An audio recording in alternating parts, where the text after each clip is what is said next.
So this is the sensor you will need to replace. From the factory, or originally they had an orange plug. However, it's been revised to this light brown colored plug now. It's a little tricky to get to. This is how I set up my car. It's on plastic ramps, plus I jacked it up from underneath a little bit. There's no access to it from the top. You can just barely see it in there, but that's besides the point. To get to the sensor, we'll start back here. You have this plastic cover.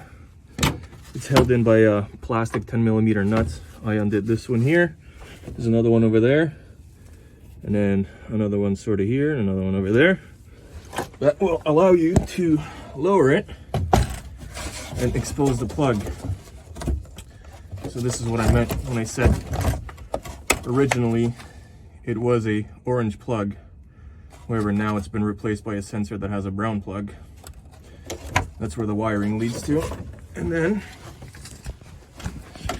if you go all the way over here, there's a there's going to be a drive shaft shield, something like this. It sits in there just like that. You want to take off the two 17mm bolts, get that out of there.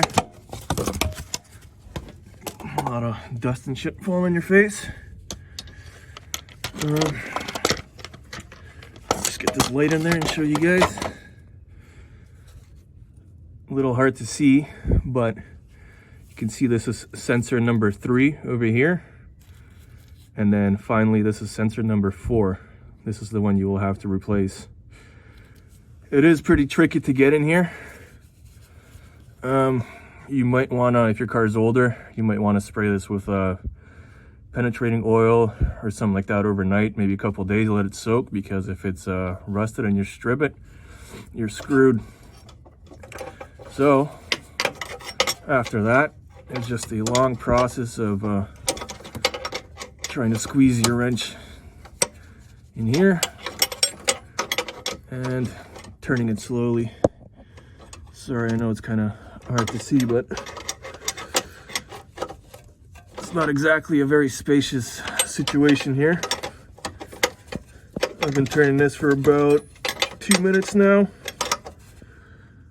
I assume I probably have 5 more minutes of flipping the wrench around and turning it. I'll report to you guys once I take it out. So I think it's finally loose in there. See if I can just grab it. Yep, there it goes.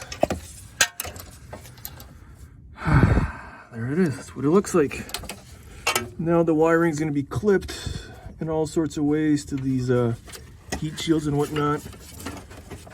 Or just pull on them, do your best, disconnect them, try not to break anything, and go all the way back there to where the plug is and unplug it, and then yeah, replace it. So here are the two sensors side by side. As you can see, one's old and nasty, one's new. As I previously mentioned, the plug has been changed from an orange to a light brown color, but it is the same sensor. You want to transfer all these little clips and whatnot to your new sensor so you can clip it back to your heat shield or whatever it clips to, and you want to make sure to not touch this thing with your bare hands. Try your best. I heard that you can contaminate them. I'm not 100% sure, but I'm not going to be touching mine.